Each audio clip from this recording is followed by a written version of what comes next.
நமது வாழ்வில் ஆரோக்கியம் டெலிகிராம் குழுவில் பயணிக்கும் அனைத்து அடியாருக்கும் இனிய ஆத்ம வணக்கம். சிறப்பு விருந்தாக அறிந்திருக்கும் சிவஸ்தி அம்மா அவர்களை நமது குழுவின் சார்பாக வருக வருக என அன்புடன் வரவேற்கிறேன். இன்றைய வகுப்பு வள்ளலார் பார்க்கும் பெண்கள். மதுரையிலிருந்து. நன்றி அம்மா, ஸ்டார்ட் பண்ணிக்கோங்க. வாழ்வியல் ஆரோக்கியம் யூடியூப் சேனல் நிறுவனர் கார்த்திகேயன் அண்ணா உள்ளிட்ட அத்துணை பேருக்கும் என்னுடைய பணிவான வணக்கத்தை கனிவோடு தெரிவித்துக் கொள்கிறேன். இன்றைய தலைப்பு வள்ளலார் பார்க்கும் பெண்கள். வள்ளலார் ஒரு ஞானி, நாம் அனைவரும் அறிந்த விஷயம். ஞானிகள் பலர் தோன்றி இருக்கிறார்கள். பெரியோர்கள், ஆன்மீக என்று பலர் தோன்றி இருக்கிறார்கள். அதில் குறிப்பிடத்தக்கவர் அப்படின்னு பார்த்தோம்னா, வடக்கு வங்காளத்தில் அவதரித்த ஸ்ரீ ராமகிருஷ்ண பரமஹம்சரும், தெற்கே தமிழகத்தில் தோன்றிய ராமலிங்கரும், இந்த இருவருமே சம காலத்தவர் தான், சம நோக்கத்தை உடையவர்கள் என்று கூட சொல்லலாம். அந்த வகையிலே ராமலிங்கர் 1823 அக்டோபர் 5 ராமையா பிள்ளை அவர்களின் 6வது மனைவிக்கு 5வது குழந்தையாக பிறந்தார். இவருடைய இயற்பெயர் ராமலிங்கம். ராமலிங்கர் முதல்ல ராமலிங்கருக்கு எழுத்தும் எண்ணும் அறிவித்தவர் தமையனார் சபாபதி பிள்ளை அப்படின்றவர். தேவாரம், திருவாசகம் இந்த நூல் எல்லாத்தையுமே சேகரித்து வைத்திருந்தார் சபாபதி பிள்ளை. தமிழ் இலக்கண இலக்கிய நூல்கள் கூட அவரிடம் இருந்தது. ஏனென்றால் அவர் ஒரு சிறந்த சொற்பொழிவாளர், அதுவும் புராண சொற்பொழிவாளர் என்பதால் கண்டிப்பாக அவர்களிடத்தில் இறை பற்றிய இறையியல் நூல்கள் பல இருந்தன. ராமலிங்கர் ஞான குழந்தை இல்லையா, அறிவு குழந்தை இல்லையா? குழந்தை பருவத்திலேயே மித்த குழந்தைகள் நாம பார்த்திருப்போம், நிறைய சுட்டித்தனம் எல்லாம் பண்ணுவாங்க. ஆனா இந்த குமார பருவத்திற்கான அந்த விளையாடுறது, சிற்றுண்டி விளைதல், சித்திரம் பயிர்றது, அதிசயத்தை பாக்குறது, இந்த மாதிரி மற்ற குழந்தைகள் செய்யக்கூடிய எந்த ஒரு விஷயத்தையும் ராமலிங்கர் அவர்கள் செய்யவே இல்லை. இயற்கையாவே எல்லா பிள்ளைகளுக்கும் உரிய அந்த செயல்பாடுகள்னு அவர் ஈடுபடவே இல்லை. அவரை பொறுத்த வரைக்கும் எப்பயுமே தனியா இருக்கிறது. ராமலிங்கரை பொறுத்த வரைக்கும் இடம் தனித்து இருக்கிறது, ஜெபம் செய்யறது, தெய்வத்தை பாராயணம் பண்றது, பாடுறது, பக்தி செய்திருத்தல், இதுதான் ராமலிங்கருக்கு இருக்கக்கூடிய சிறப்பான விஷயம்னே சொல்லலாம்.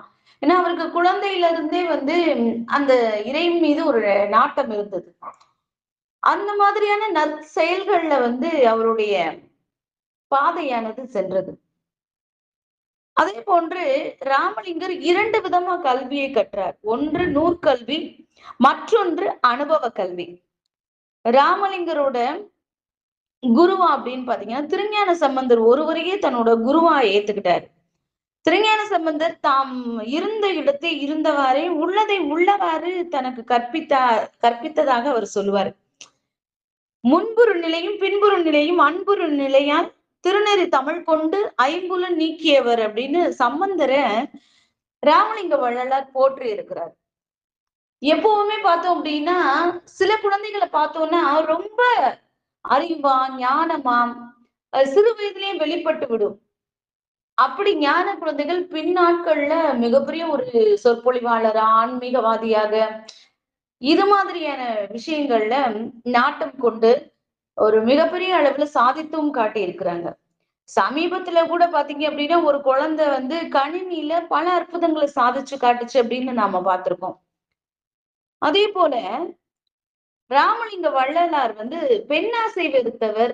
ராமலிங்கலார் தாயார் வற்புறுத்துறனால துறவி ஒருவரின் இல்லற உபதேசத்தை வலிந்து ஏற்று தன்னுடைய 27ஆம் வயசுல தமக்கை உண்ணாமுலையம்மாரின் மகள் தனம்மாளை மனம் செய்து கொண்டார். அடிகளாரு தொட்டு தாலி கட்டினாரு ஒழிய இல்லற வாழ்க்கையில ஈடுபடவே இல்லை. அவருக்கு பெண்களை அவர் எதிர்த்து குரல் கொடுக்கவும் இல்லை. அதே நேரத்தில் தன்னுடைய வாழ்க்கையை திருமணம் செய்து கொண்டாரே தவிர இல்லற வாழ்க்கையை அவர் வாழவே இல்லை. ஆனால் பெண்களை பற்றி அவர் பல்வேறு இடங்களில் குறிப்பிட்டு சொல்லியிருக்கிறார். பெண் சமத்துவம், பெண் கல்வி, பெண் உரிமை, தேவை என்பதை வற்புறுத்தியவர். மனம் செய்து கொண்டாரே தவிர அவர் எல்லா விஷயங்களையும் பெண்ணுக்கு அடிப்படையா என்ன வேணும், ஒரு ஆணிடத்தில், அதுவும் இல்லாம ஒரு அடிமையான வாழ்க்கை இல்லாமல், பாரதி சொன்னது போல அடிமையான வாழ்க்கை இல்லாமல் பெண் சுதந்திரமாக இருக்க வேண்டும், எல்லா விதத்திலும் சமத்துவம் கிடைக்க வேண்டும் என்று வள்ளலார் அவர்கள் கூறினார்கள். அதே போன்று வள்ளலார் அவர்களுடைய பார்வையில இல்லற மாண்பு என்பது எப்படி இருந்தது அப்படின்னா, ராமலிங்கர் தன்னோட ஞான வாழ்க்கை நெறிக்கேற்ப பிரம்மச்சரிய விரதம் போற்றினாரே ஒழிய இல்லறத்தை வெறுத்தவர் கிடையாது. இதை தன்னோட உரைநடை பகுதியிலையும் உபதேச பகுதிகளையும் அழகாவே சொல்லியிருப்பார். ஆணும் பெண்ணும் சமம் அப்படின்றத சொல்லியிருப்பாரு. பெண்ணிலும் ஆணும், ஆணினுள் பெண்ணும் அன்னுரு வகுத்த அருட்பெரும் ஜோதி. ஏன்னா வள்ளலாருன்னு சொன்னாலே அருட்பெரும் ஜோதி, அருட்பெரும் ஜோதி, தனிப்பெருங்கருணை அருட்பெரும் ஜோதி அப்படின்னு நாம சொல்றோம்ல. பெண்ணியல் ஆணும், ஆண்யல் பெண்ணும் அன்னுரு அமைத்த அருட்பெரும் ஜோதி. பெண்ணியல் மனமும் ஆணியல் அறிவும் அன்னுர வகுத்த அருட்பெரும் ஜோதி. தனித்தனி வடிவினும் தக்க ஆண் பெண் இயல் அனைத்துற வகுத்த அருட்பெரும் ஜோதி அப்படின்னு தன்னோட அகவல் பாடல்ல 4615 அடிகளில் மனம், அறிவு, இயல் இந்த அனைத்திலுமே ஆணும் பெண்ணும் சமமாய் படைக்கப்பட்டிருப்பதை பத்தி சொல்லியிருக்காரு. நீங்க ஒரு விஷயத்த நல்லா பார்க்கணும்.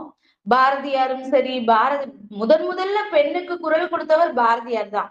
பாரதியார் குரல் கொடுக்க ஆரம்பித்த பிறகு பாரதிதாசன், அவரை தொடர்ந்து திருவிக, திருவள்ளுவரே நிறைய கருத்துக்களை பெண்கள் குறித்த தன்னோட குரட்பாக்கள்ல தெரிவிச்சிருக்காங்க. அதே போல வள்ளலார் அவர்கள், இப்படி அனைவருமே பெண்ணியத்தை பற்றியும் பெண் விடுதலை பற்றியும் நிறைய கருத்துக்களை சொல்லியிருக்கிறாங்க. அப்போ இந்த அகவல் பால வள்ளலார் அவர்கள் அதை சுட்டிக்காட்ட இருக்கிறார். பல மதங்களும் பெண்களை பாவ பிறவி, இழி பிறவி என்று சொல்வதிலிருந்து ராமலிங்கர் வேறுபடுகிறார். நான் சங்க காலத்துல எல்லாம் அப்படிதான் அடிமையாக்கி வச்சிருந்தாங்க. ஆண்களுக்கு நிகரா பெண்கள் ஒரு ஆஹ் வீட்டுக்குள்ளேயே இருக்கணும், வெளியில வரக்கூடாது அப்படின்னு ஒரு காட்சி பொருளாகவும் ஒரு போக பொருளாகவும் தான் பெண்ணினம் அடிமைப்பட்டு இருந்தது. அதையெல்லாம் தகர்த்தெறிய வேண்டும் என்பதுதான் பாரதி தன்னுடைய பாடல்கள்ல ரொம்ப உணர்ச்சியாக தன்னுடைய கவிதைகளிலும் சரி, கட்டுரைகளிலும் சரி எழுதி, அதன் பின்பு அதை தொடர்ந்து பல்வேறு நபர்கள் குரல் கொடுத்தாங்க அப்படின்றத நாம பாக்குறோம். பெண் கல்வி கற்க வேண்டும், அவர்கள் யோகம், ஞானம், அறிவு எல்லாத்திலையும் ஆணுக்கு சமமாய் நிற்க வேண்டும் என்பதுதான் வள்ளலார் பெருமானோட விருப்பம். பொது மகளிர் எப்படி இருந்தாங்க? ராமலிங்கர் பெண்களை வெறுத்தவர் கிடையாதுன்றதை நாம பார்த்துட்டோம். ஆண்களுக்கு சமமா பாவிக்கிறாருன்னு நாம பாக்குறோம். இருப்பினும் திருவருட்பா பாடல்கள் பலவற்றுள் மகளிரை இழிவுபடுத்துவதாக இருக்கேன்னு நிறைய பேர் கருத்து கேட்டப்போ அவர் அதற்கான விளக்கத்தை அழகா சொல்லியிருப்பாரு. மனிதர்கள்ல பெரியவர், சிறியவர், தாழ்ந்தவர், உயர்ந்தவர் என்று பிரித்து வாழும் வழக்கம் இருக்கையில் ராமலிங்கர் என்ன சொல்றாருன்னா, தெய்வங்களையே சிறிய தெய்வங்கள், பெரிய தெய்வங்கள் அப்படின்னு வகைப்படுத்துறாரு. தான் கண்ட அருட்பெரும் ஜோதி ஆண்டவரை பெரிய தெய்வமா சொல்றாரு. ஏன்னா ஒளி தானே, அருட்பெரும் ஜோதி அப்படின்றப்போ ஒளி தானே. அந்த ஒளியை தான் அவர் தெய்வமா கொண்டாடினார். அருட்பெரும் ஜோதியை வழிபடும் முறை ரொம்ப எளிமையானது. ஏன்னா நான் எந்த ஒரு பலியும் இட தேவையில்லை, எந்த ஒரு உருவ வழிபாடும் தேவையில்லை. அதுக்கடுத்து சிறிய தெய்வங்களை இனம் காட்டுறார். அதே போல பெண்ணினத்தை ஒப்பிட்டு காட்டுகிறார். இவ்வாறு வள்ளலார் அவர்கள் சிறு தெய்வ வழிபாடு செய்வோரையும், இதை நியாயப்படுத்துவோரையும், மானிட பேய்கள் என்போரையும் அவங்க எல்லாத்துக்கான பதிலையும் சொல்லிடுறாரு. ராமலிங்கர் அவர்கள் ஒரு ஆன்மீக ஞானி. ஒரு நேரடியா சமுதாய கொடுமைகளை எதிர்த்து நின்றார் அப்படின்னா இல்ல. ஆனா தன்னோட பாடல்கள் மூலமா இறைவனிடத்துல முறையீடாக வைத்தார். ஏன்னா சிலரெல்லாம் பாத்தீங்க அப்படின்னா எதையுமே ஒரு சிலரெல்லாம் முகத்துக்கு நேரா சொல்லிடுவாங்க. ஒரு சிலர்லாம் என்ன பண்ணுவாங்க, தனக்கு என்ன கஷ்டம் வந்தாலும் சரி, என்ன வந்தாலும் சரி, ஆண்டவனிடத்துல செய்ய மனிதனிடத்தில் சொல்வதை காட்டிலும் ஆண்டவனிடத்திலே நேரடியா சொல்லிடலாம்னு சொல்லுவாங்கல்ல. அந்த மாதிரி ராமலிங்கர் அவர்கள் நேரடியாக எந்த ஒன்றையும் செய்யவில்லை, இறைவனிடத்தில் சமர்ப்பணம் செய்து விட்டார். ஆகவே சமூகத்திற்கான செய்தியாக இதை மக்கள் கொள்ள வேண்டும். அவர் எதிர்த்து போராடல, எதிர்த்து வாதம் பண்ணல, இறைவன் இடத்துல விட்டு விட்டார். பெண்களுக்கான அநீதிகள் கண்டிப்பாக அது தவிர்க்கப்பட வேண்டும் என்பதுல உண்மையிலேயே, ஏன்னா ஒவ்வொருத்தரை பத்தியும் நாம பார்த்தோமானால், நம்ம முதல்ல பார்த்தது போல ஒவ்வொருத்தரோட பார்வையில பெண்கள் எப்படி இருந்தாங்க. சங்க காலத்துல தொல்காப்பியத்தெல்லாம் பாத்தீங்கன்னா, பெண்கள் அடிமையாகி அந்த சமயங்கள்ல எல்லாம் தலைவன் தலைவி இதுல எல்லாம் நிறைய சொல்லியிருப்பாங்க. அப்ப தொல்காப்பியம்னா அந்த அளவுக்கு பெண்களை உயர்த்தி சொல்லவே இல்லை. ஆனா மற்றவர்கள் எல்லோருமே பெண்களுக்கான அந்தஸ்தையும் சமூகத்திற்கான அவர்களுடைய பங்கு இருக்க வேண்டும் என்பதையும் உறுதிப்படுத்தினர். அது கண்டிப்பா நம்ம மறுக்கவே முடியாது. இது மாதிரி நிறைய விஷயங்களை ராமலிங்கர் அவர்கள் சொல்லியிருக்கிறாரு. தாம் பாடிய பாடல்கள்ல நிறைய எடுத்துரைச்சிருக்காரு. ஆகவே எல்லோரும் இணைந்து நினைத்த நலம் பெற வேண்டுமானால் நல்லவர்கள் இந்த உலகை ஆள வேண்டும். அதனால் கருணையில்லா ஆட்சி கடுகி ஒழிய வேண்டும். கருணை இல்லைன்னா, ஏன்னா அவரு ராமலிங்க வள்ளலாரை பொறுத்த வரைக்கும் கருணை, அன்பு, இரக்கம் இதுதான் சொல்லியிருக்காரு. உயிர்களிடத்துல உண்மையிலே அன்பு கொண்டு இருக்க வேண்டும் அனைத்து உயிர்களிடத்திலும் அப்படின்ற ஒரு கருத்தை முன் வச்சவர்.